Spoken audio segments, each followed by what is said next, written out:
Are you I an don't care emotional about. or a rational fan? Like it truly comes down to that.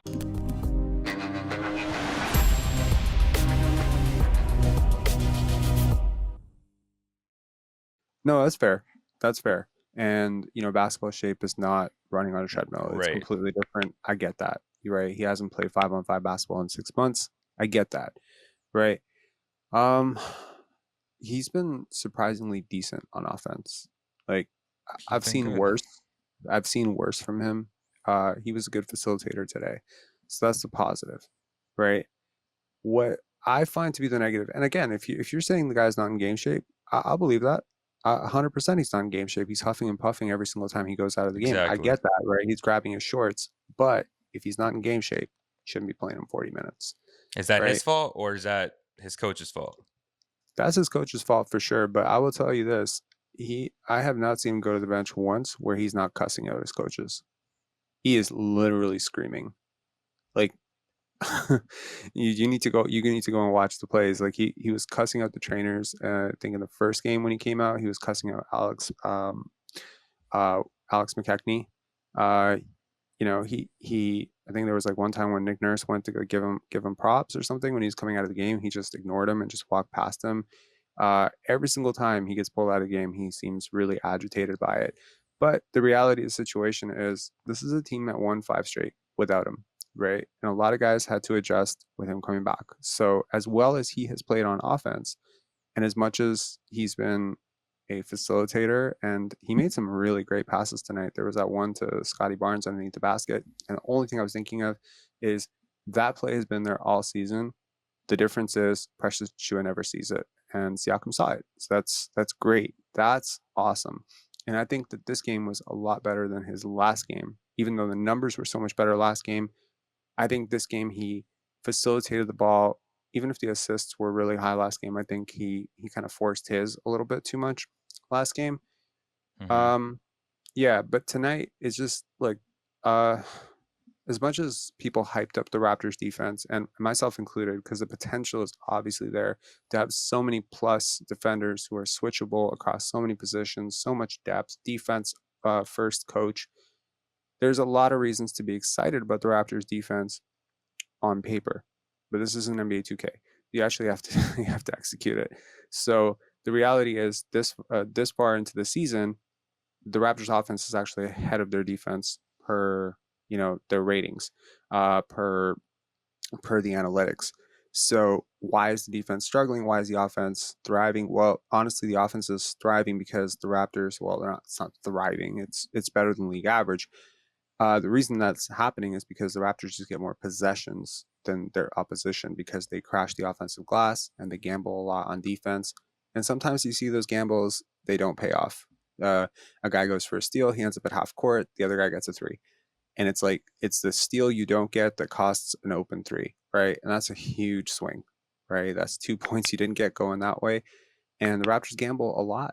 They don't play conservative defense. And again, it's arguable that with a team this young, right, probably aren't going to win unless you gamble, right? So there's some merit to that. But at the same time, it's like you have to be solid in your rotations for this team to work because so much of their offense is going to come off of their defense. And there's good gambles and bad gambles. A bad gamble is going for a three, going for a steal, like on a gamble while the guy's dribbling on an elite ball handler. A good gamble is closing out a double and then trying to skip the pass on the gap when a perhaps not great passer is making a pass under a lot of duress. That's a good gamble. So the Raptors do get a ton of steals, they get a ton of deflections, and their offense is generated on that because, again, transition offense runs the regular season in the NBA, and teams that run usually tend to score a lot of points. But you can't really run if the other team just keeps scoring, and that's really what the Blazers did. I don't. I think most Blazers fans would probably tell you this is about as good as the Blazers have looked all season. I think Detroit Right. fans would tell you the last game that's as good as Detroit's looked all season. And if you're the team that keeps making other teams look really good, something's wrong with your defense. But it's just another guy where the ball sticks in his hand a lot. Now, that's what I liked about him tonight. I'm not saying that he's not a valuable piece. I'm just saying with the current roster structure, it's an awkward fit, right? Because who's your center right now? Siakam's starting at center right now. Is he a center? Fuck no, That's man. He's but he's but he's that's not he's on basically Jeremy Siakam. Grant. That's on Messiah. Honestly, I think what happened was I don't think they expected Scottie Barnes to be this good this soon. As high as they were on him, I think there was a certain expectation that he would come off the bench, right, to start. Right. And I think that there was some expectation that they would be able to bring him along slowly. I don't have any inside knowledge to say Siakam was on the block this offseason, but they went out of their way to reiterate that he's not being traded. So obviously they've had some discussions about it. Okay. He was in the rumor mill all offseason, right?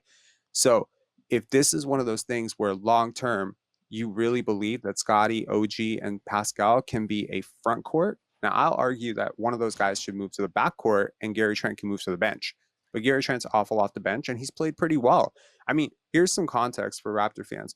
Gary Trent has been a significantly below average player for his entire career up until this year. Right. Like his box plus minus last year was like negative 3.5. This year it's 0.5, which is 0.5 above average, right? His PER last year was below average. This year is 15.1. Again, above average. And he had a good game tonight. He shot 50% from the field.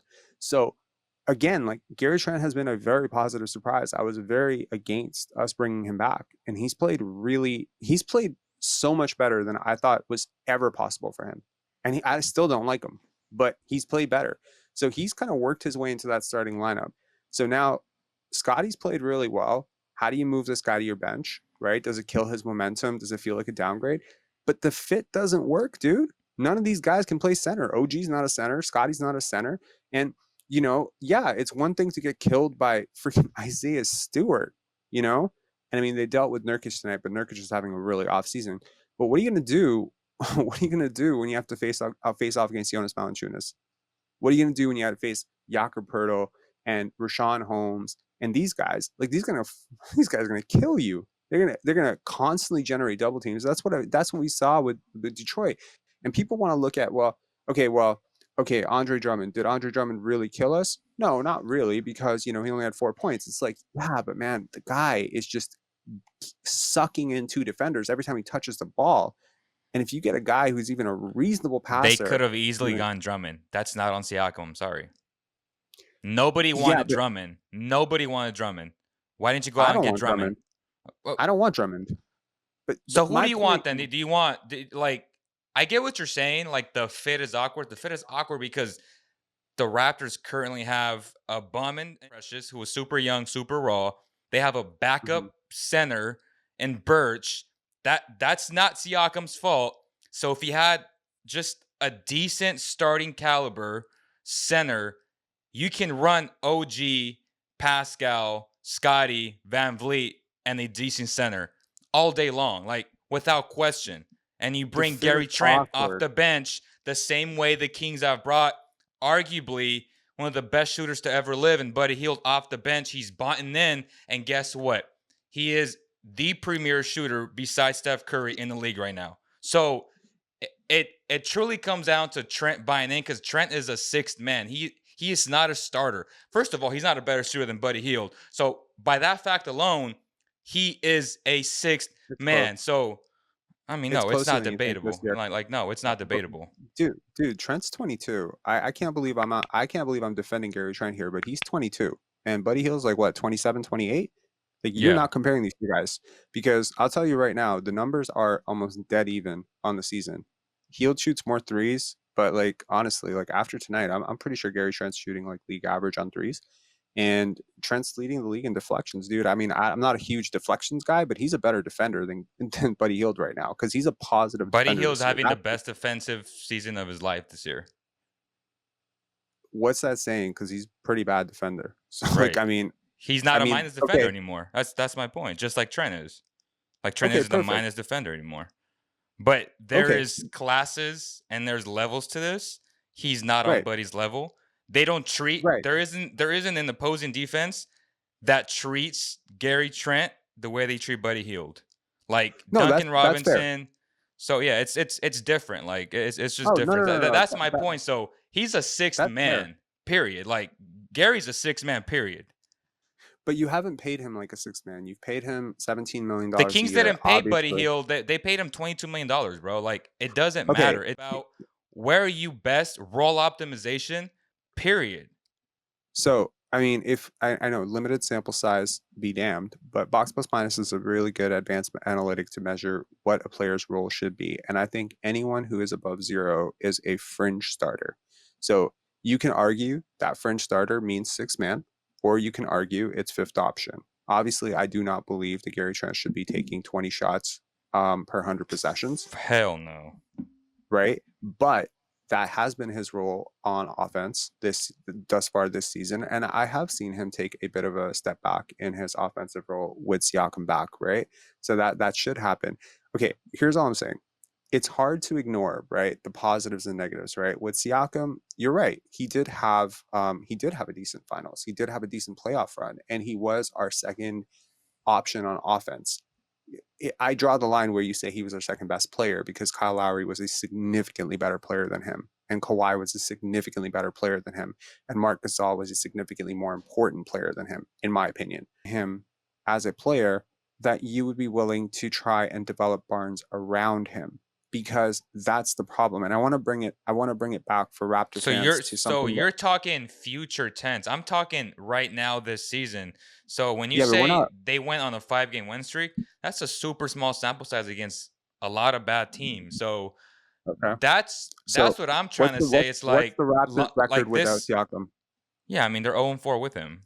Now, you can say small sample size, but I'm a stats guy, dude. I study stats. That's not that small a sample So do size. you Okay. trade De'Aaron Fox because he had a rough 13 games based on 13 games, or do you trade him on the fact that he averaged 25 points in a full season last year?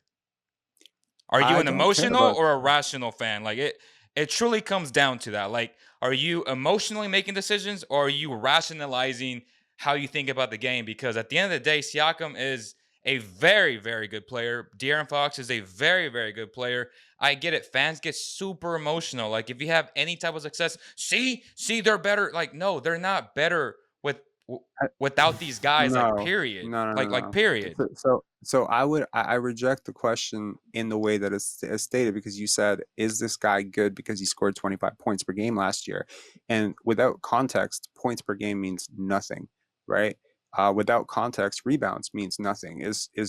Well, I mean, why they are were we? 2 games away from the playing game. So, and they had 2 9-game losing streaks. If you cut one of them in half, they make the play-in and they potentially make the playoffs that year.